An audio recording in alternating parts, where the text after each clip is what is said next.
करके कोई भी सबसे पहली जगत में पूजनीय और श्रेष्ठ गुरु मां है। इसलिए उन दुर्बुद्धि, उन दुराचारी, उन नरकगामी पुरुषों की क्या बात करें जो अपने मां के ऊपर हाथ उठा देते हैं, जो अपने मां को कटुवचन कहते हैं। मां जैसा 9 महीने गर्भ में रखा, इसके बाद हमारा कितने वर्षों तक मलमूत्र फेंकती रही, अपने रक्त को दूध बनाकर हमें पिलाकर पोषण करती रही, उस मां का जब सेवा करने का अवसर आता है, अनाथ आश्रम भेजा। माना तो 10 लाख रुपया, 100 लाख रुपया जमा कर देगा अनाथ आश्रम में, उनकी खूब सेवा होगी। लेकिन प्यार, अपना पुत्र अगर 2 रोटी लेकर के आए मुस्कुरा करके, मां कैसी हो, इससे बढ़कर के रुपया पैसा और सुविधा नहीं होती। प्यार, प्यार कौन देगा? तुम बच्चे थे, तुम्हें अनाथ आश्रम में भेज जाती, जाकर के पैसा जमा कर देती, तेरा हालत क्या होता? आज जब मां की सेवा का अवसर आया, ये जवान जवान लोग वीआईपी बनते हैं। ये धर्म है, धर्म निश्चित अपना प्रभाव दिखाकर रहता है। तो अधर्म करोगे तो दंड मिले। सबसे पहली बात समझ लो, मां, जिसके मां हो और कोई देवी देवता पूजने की जरूरत नहीं, पूजो तो तुम्हारे भाग्य की बात है, लेकिन सबसे बड़ी देवी मां है, सबसे बड़ी पूजा मां है। अगर अपनी मां की सेवा कर ली तो भगवान को प्रसन्न कर लिया। मान जाओ हमारी बात, जहां तक हमारी आवाज पहुंचती हो, अगर तुम्हारी मां हो तो चूकना मत। मां का आशीर्वाद ले लो, विश्व ब्रह्मांड में कभी परास्त नहीं होगे। मां महामहिम गुरु है। हां, अगर आप वृंदावन वास करते हो, अपनी मां को पास रखो। जैसी भी परिस्थिति हो, उस परिस्थिति से अपनी मां की सेवा करो, अपने पिता की सेवा करो। संन्यास लेने पर वो पिता सन्यासी बालक के साष्टांग दंडवत करेगा, लेकिन वो बालक अपनी मां को साष्टांग दंडवत करेगा। ये बहुत बड़ी महिमा मां की है। पूज्य बाबा कह रहे हैं, इसलिए मां को इस मनुष्य लोक में प्रथम देवता, प्रथम गुरु मानना चाहिए। मातृ देवो भव हमारा वेद कहता है, और पितृ देवो भव। अपने माता पिता की जिसने सेवा नहीं की, आज्ञा नहीं मानी, मनमानी आचरण किए, वो कभी सफल नहीं हो सकता, किसी भी मार्ग में सफल नहीं हो सकता। पूरा जीवन रुपया कमा करके अपने बेटे को बाबूजी बनाना चाहो, बेटे ने जब बूढ़ा अवस्था आई, पानी देने की अवस्था आई, तो घर से निकाल दिया। माता पिता की आराधना करना ये भगवत भक्ति है। पुंडरीक जी महाराष्ट्र में अपने माता पिता को भगवान मान करके उन्हीं के 8 पैर सेवा में रहते। तो आज भी जो विट्ठल भगवान है, उन्हीं को दर्शन देने के लिए गए थे। एक ईंट डाल दी, उसी ईंट में खड़े हो गए ऐसे, आज भी खड़े हैं ऐसे। कहा जब माता पिता की सेवा पूर्ण हो जाएगी तब महाराज आपके दर्शन करेंगे। माता पिता भगवान का स्वरूप है। ये आज जो वातावरण बदल रहा है, बहुत गुस्सा लगती है जब देखने को मिलता है कि जवान बहू और बेटा मिलकर के बूढ़ी मां को मार रहे हैं। वो बेचारी उठ नहीं सकती, वो हिल नहीं सकती। अंतिम समय तक या तो जलोगे ऐसी जगह जहां बचाने वाला कोई नहीं होगा, या सड़ोगे।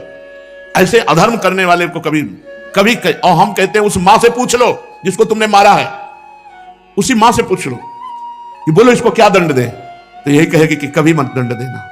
वो पिटते हुए भी यही कहेगी कि तू सुरक्षित रहे, तू सुरक्षित रहे। एक मां को मारा तो दूसरे भाई ने रिपोर्ट कर दी, पुलिस आई, मां से पूछ रही तुम्हें मारा? नहीं मारा नहीं, बातचीत हो रही थी, ऐसे धक्का लग गया। धक्का दिया? नहीं, हमारा धक्का उसको लग गया। छोटा लड़का कह रहा है कि इतना जोर जोर से डंडों से मारा, इसके शरीर को देख लो कितने डंडे पर। चुप।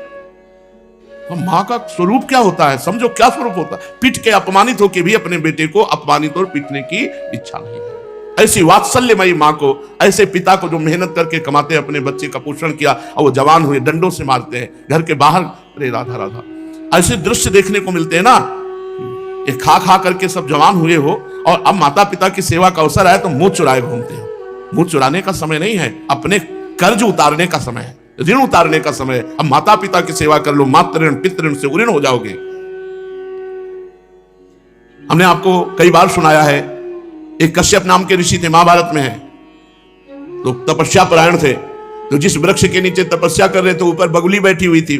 बगुला जो टांग उठाकर ध्यानस्थ रहता है मछली के लिए, तो बीट ऊपर गिरा करके तो क्रोध भरी दृष्टि से देखा, तत्काल आग लग गई, बगुली भस्म होकर नीचे गिर गई।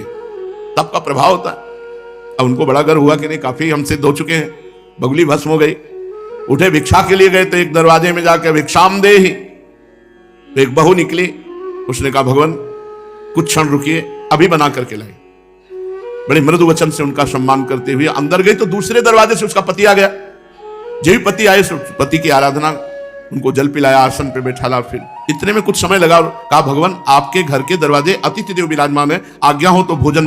अरे उनका पहले अतिथि देवो भव, अतिथि की सेवा करो। अब वो गए, इतना विलंब क्यों किया?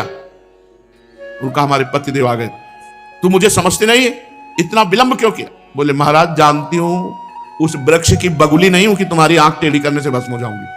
अब उनके होश उड़ गए, कि ये बात तो केवल हम जानते हैं, दूसरा कोई जानता है? उनका तुम कैसे जाने?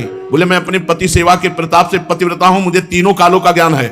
तुम्हें बिल्कुल ज्ञान नहीं, अभी तुम अज्ञानी हो, अपने को ऋषि भले समझते हो, कश्यप ऋषि नाम था उनका। जाओ, तुम्हें अगर ज्ञान प्राप्त करना है तो जाओ, वहां एक कसाई रहते हैं, वो तुम्हें ज्ञान प्रदान करेंगे। अब कोई संशय नहीं था, क्योंकि अलौकिक बात उनको पता है। पातिव्रत धर्म से वहां गए, जिस कसाई का परिचय बताया था तो मांस बेच रहा था, कोई कहता 2 किलो तो 2 किलो, 1 किलो तो 1, और ओंठ चल रहे थे। तो कहा कैसी गंदी जगह भेज दिया। चलने लगे तो कहा कश्यप ऋषि, पहला आश्चर्य हुआ कि ये तो नाम बता रहा है हमारा, हमने तो अभी कुछ बात भी नहीं की, वो अमुक गांव की पतिव्रता ने भेजा है। अब और आश्चर्य हुआ।